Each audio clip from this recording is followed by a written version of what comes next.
Adolescence is never easy. It is a time of identity formation, a teenager struggling with all sorts of emotions, trying to prove to his family that he is an adult and independent, as well as convince them to give him money. This story will take us to 2013. Nihemiah Griegol was living with his mom, dad, and 3 younger siblings in Southwell, New Mexico. But something was wrong. Something had been brewing in Nehemiah's mind for years, and he couldn't hold it in anymore. One day, the teenager decided he should steal his father's gun and kill his entire family, and then carry out a series of murders in the town. But not everything went according to his terrible plan. Southwell, New Mexico, a beautiful place of its nature, rich in multicultural traditions, but also a very poor place where about a quarter of the population is struggling financially. Nihemiah Griegol was born on March 20th, 1997 to parents Greg and Sarah. He was Sarah's first child, but Greg already had 5 or 6 children from previous marriages. And after Nehemiah, he planned that at least 3 more were to be born, which Greg told his family. Greg was a veteran, and before that had befriended some bad guys in his youth. But as the years passed, he had turned into a overly devout Christian and saw no other way to live his life. He imposed his beliefs and principles on his family. But despite this, the man still had problems and had to spend several years in prison. While serving his sentence, Greg became a prison chaplain at the Bernalillo County Metropolitan Detention Center and held that position for 13 years, helping to rehabilitate inmates and helping them to integrate into society. Greg looked like a rather large-built man with rough, brutal facial features. But when you got up close and personal with Greg, your opinion of him changed. This man could put a person at ease with his agile facial expressions and friendly smile. Greg had done a great job as a prison chaplain, but the time had come for him to be released, and he was faced with the choice of returning to a life of crime or becoming an active member of a Christian community. Returning to an underworld environment was not an option, as Greg had grown up in it, and his life was spent in poverty, in danger, often having to hide from the police. His mother, brother, and 2 sisters often went days without eating properly, and, as with most things, Greg stepped onto a slippery slope that led him to theft and gangsterism. Remembering the years of his youth, Greg wanted to put the bad behind him and be an example to his current family. Along with Sarah, he became a minister at Calvary Chapel. He was also a fire department chaplain and a counselor for troubled youth at the Metropolitan Detention Center, where he ruled with an iron hand and held traditional family views. Greg demanded that his daughters have nice hair because it looked pretty, and he also wanted his sons to be tough. He also didn't allow his children to date young men of the opposite sex until they were fully grown. At the same time, Greg insisted that his children work in the local church community, and so all 4 of his children helped out at Calvary Chapel in Albuquerque from a very young age. But as a Christian, Greg himself was not much of a stickler for peaceful precepts. He always kept several guns at home, firmly believing that the family should always be on standby in case of a burglary. Greg used this potential threat as an excuse to teach his children how to use guns. Greg's home was more like an army than a family, and one of the neighbors noticed this. According to him, the head of the household was probably a tyrant because there was no love shown between family members. Sure, it may have been unpleasant for the children to grow up with such an abusive father, but the eldest son, Nehemiah, showed no signs of sadness or aggression for all who knew him. Nehemiah was a happy, friendly boy with good grades and good relationships at school. He was also a talented musician. In his early teens, he was already playing guitar and drums in the church choir, as well as wrestling, and wanted to join the army, to make a career there like his father, and so he often tried on Greg's old military suit. Even as an adult, Nehemiah was still active and outgoing, working in the church community, playing basketball, and making many friends. He even traveled to Mexico with his father when he visited his extended family. Sarah, Nehemiah's mom, was a homeschool teacher, loved animal history, and loved being a part of the church community. It must be said that she didn't rule with an iron fist like Greg, but she had strict rules and often told her children off if she thought they were misbehaving. In January 2013, Nehemiah turned 15 and the teenager wanted more independence, but didn't seem to get it from his strict parents. At this time, he had a girlfriend, and the boy kept his secret from his parents. He didn't know who else to share the intimate things with, and this caused anxiety in him. Days went by, and Nehemiah hated his mother more and more, and then a plan arose in his mind which he decided to carry out. At a very late hour on January 19th, the teenager opened his father's closet where all the weapons were kept and took out a .22 caliber pistol. He then went to his parents' bedroom, where his mother was sleeping alone, as Greg was working the night shift. Nehemiah walked right up to his sleeping mother's bed and shot her in the head. Then, around 1 a.m., the teen took a photo and sent it to his girlfriend. Meanwhile, the sounds woke up Nehemiah's younger brother Sophonius, and he went into his parents' bedroom and asked what was going on. When Nehemiah replied that he had just cut his mother's life short, the boy didn't believe him. Then Nehemiah lifted his mother's head as proof. The younger brother's tears flowed, and he became hysterical. He approached his mother and tried to do something, but Nehemiah said his brother would be next and shot him in the head. He then went to the room where the two little sisters were. They did not understand what was happening, were frightened and huddled together. This sight did not move Nehemiah, and he did the same as he did with his mother and brother.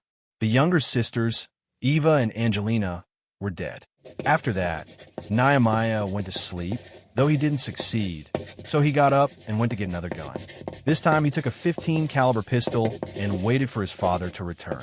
At dawn his father returned, and Nehemiah waited, lurking in the bathroom as his father went about the rooms out of habit, checking to see if everyone was home and who was sleeping where and how. The boy wanted his father to realize what had happened before he destroyed him too. Thus, the teenager shot his entire family and made sure that the shots came exactly in the head. A horrible act, unthinkable to anyone who knew Nehemiah. But he had other plans. He was going to finish off his girlfriend's family and go downtown and shoot there until he died in a shootout with the police. To do this, Nehemiah reloaded both guns and put them in the family van, intending to continue with his plan. He took the family van to Calvary Chapel, where everyone expected Greg's family to show up soon. Nehemiah asked his girlfriend, who was from the same church congregation, to let him know that his entire family had died in a car accident and there was no need to wait for them. Only his girlfriend knew this was not true, for he had sent her a photo of Sarah's body at night. For hours, Nehemiah talked to the girl's grandmother and the church security guard, but no one believed his story. Then the teenager began to make up different versions of his family's death. For example, complaining that he had lost all his relatives. He said that strangers had broken into his house and killed them all. By making up stories, did the teenager really think that people would believe him, say okay and go about their business? Later that day, Pastor JOne Mabry realized something was wrong because Greg and his family still hadn't shown up and the boy was acting a little strange. The pastor then confronted Nehemiah and demanded to know what happened and heard that Nehemiah came home and found the whole family dead, but couldn't explain why he didn't call 911. The pastor thus notified police officer Winston Harrison, who had just conducted a briefing in their community on what to do if a previously convicted shooter goes free. As soon as the police officer saw Nehemiah, he immediately knew he was guilty. The teenager's demeanor was calm and cold, and that's when it all became clear. The once cheerful boy with lots of friends and very outgoing was at this moment very cold and looking down at the ground. Justin and Winston immediately put Nehemiah in the police car and drove to his house to see if he was telling the truth. When they arrived, the policeman told the guy to stay in the car as they would go check out the house themselves. What they saw shocked the pastor and the policeman and left an indelible mark on their lives. That Nehemiah decided to stop at the church before going to shoot in the center of the community was a happy coincidence. Perhaps the teenager saw the church as a comfort zone. Maybe he simply decided to go to the place where he started dating his girlfriend, or maybe it was a cry for help. Whatever his motives, however, pastors and police officers, by being vigilant, were able to prevent the Gray murders. According to the analysis of criminal psychologists, there are three main types of teenagers who kill their parents. One of these types is the violent, mentally ill, and socially dangerous. They see their parents as obstacles to their goals. It is unclear whether Nehemiah saw his parents as obstacles to his relationship with his girlfriend or just a general obstacle. He grew up in a family with very strict rules. Perhaps his anger stemmed from a desire to become more independent. When Nehemiah was arrested and interrogated, the first story was that he spent the night at his friend's house, and when he returned home, he saw his entire family dead. However, the investigator made it clear what was learned by examining the wounds, that the shots came from guns that were found in Nehemiah's van. It was then that the teenager admitted that he had done it all. He did so in cold blood, without showing any signs of guilt or distress, and added that all his actions had been preceded by months of reflection. The cops talked to Nehemiah about his life before the horrific incident, trying to get to know better the character of the guy, who was cold and impartial throughout the interrogation, with one exception. Every time talking about his video games, his face would light up. It became known that around 2012, Nehemiah developed a passion for violent video games. The more he played, the more distant he became from music and his basketball friends. Gaming was a frequent source of conflict with his mother, and hence his growing anger at Sarah. Nihemiah Griegol was charged with 5 counts of first-degree murder and 3 counts of child death. It may come as a shock, but relatives of Griegol's family fiercely supported him throughout the investigation. They were Griegol's older children, his brothers and sisters. Griegol's brother was a former Democratic senator. He said, "Those of us who know and love Nehemiah realized that something went wrong, perhaps a mental breakdown or other deep, undiagnosed psychological problem happened. What we do know for sure is that no one could imagine, even in their wildest nightmare, that Nehemiah could have done something like this." Nehemiah's older sister, Annetta, and his Aunt Regina also spoke up in his defense, trying to portray him as an angry and confused child rather than a cold killer. But their descriptions didn't really fit the teenager and didn't ring true. Obviously, something clicked in Nehemiah's mind at a certain point, but it wasn't a spontaneous decision, as he had spent months planning, and his original plan was even darker. Nehemiah wanted to kill dozens more people before he died in the firefight. Moreover, evidence had been presented to prove it. About a week before the incident, Nehemiah continued to make dark comments to his friends, telling them that he wanted as many people as possible inside the large supermarket located in the center, that he wanted to finish them off, as well as his family. But, as happens in such cases, no one paid much attention to the teenager's wishes. Very rarely such words are taken seriously, writing off everything to the fact that the teenager is bluffing or wants to stand out among his peers, making something up for himself. However, his father's relatives really wanted to help the boy and tried to find a way to justify his guilt. When Nehemiah was arrested, he agreed to talk to investigators without a lawyer or adult present. The conversation lasted for 90 minutes. During that time, he talked about his love of violent video games and also told police about his plan for mass destruction. As Nehemiah's relatives wanted to exonerate him in every way possible, Griegol's brother criticized the investigators who interviewed Nehemiah without an adult present. But the prosecution provided evidence that the boy confessed to planning to carry out a mass shooting in a public place after killing his family, which did not go in favor of the accused.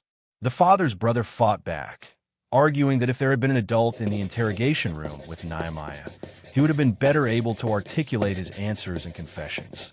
What was the former senator trying to accomplish by defending the teenager who killed his only brother?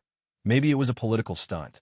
Nehemiah's family didn't want him tried as an adult, and they were compromised by charging Nehemiah as a juvenile, which meant he would receive a lesser sentence.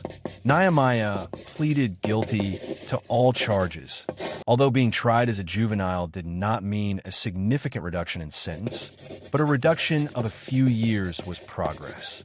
Greg's family rejoiced at that too. But in March 2018, as Nehemiah was approaching his majority, there was talk that he might go free early. Only experts on legal punishment for a teenager had divided opinions, with some saying they were against a person who killed his family going free just because he was a teenager. Others argued that Nehemiah was a person not yet fully developed and not entitled to be held fully accountable for his crime. While the arguments were going on, There was a proposal to shift responsibility to the judge and defense attorneys in case Nehemiah was released early, jokingly of course. But as it turned out, the Attorney General's office appealed the decision to let Nehemiah go free early, just 11 days before he was supposed to be released. The New Mexico Court of Appeals ordered the judge to hold another hearing and take into account the horrific nature of the crime. The fact that 2 adults and 3 children were killed, and further that the teenager planned a deliberate mass shooting, is beyond dispute. In 2018, Nihemiah Griegol was finally tried as an adult. He was given 3 life sentences and an additional 7 years for taking the lives of both of his parents. It will be 30 years before he would be eligible for parole. In court, Nehemiah addressed his older sisters on his father's side and said he regrets taking the lives of his parents and brother and sisters. But what he has done cannot be taken back. He loves his relatives, wants no retribution, wishes to see his relatives happy and for them to receive healing as Nehemiah himself receives it. The young lad spoke like a man on the road to recovery, and his relatives again supported him. Aunt Regina remarked that she sees in her nephew a man whose health has improved greatly over the years. Indeed, Nehemiah had been diagnosed with psychosis and dissociative disorder and had begun taking medication. Aunt Regina has been to every step of his treatment and is pushing for her nephew to be treated in a professional psychological facility rather than in prison, as she believes Nehemiah is making progress in his treatment and does not want him to spend the rest of his life in prison. Regina advises all parents to monitor their children's mental health and identify early problems before they lead to a full-blown crisis. Perhaps Regina is right, and this tragic case was the result of abusive parenting, violent video games, and keeping guns in the home. Perhaps Griegol's family could have avoided the tragedy if they had known what was going on in the Nehemiah chapter. What do you think, friends? Write in the comments. Thanks for watching. I recommend checking out other true crime stories as well. Click right now and subscribe to my channel. See you soon.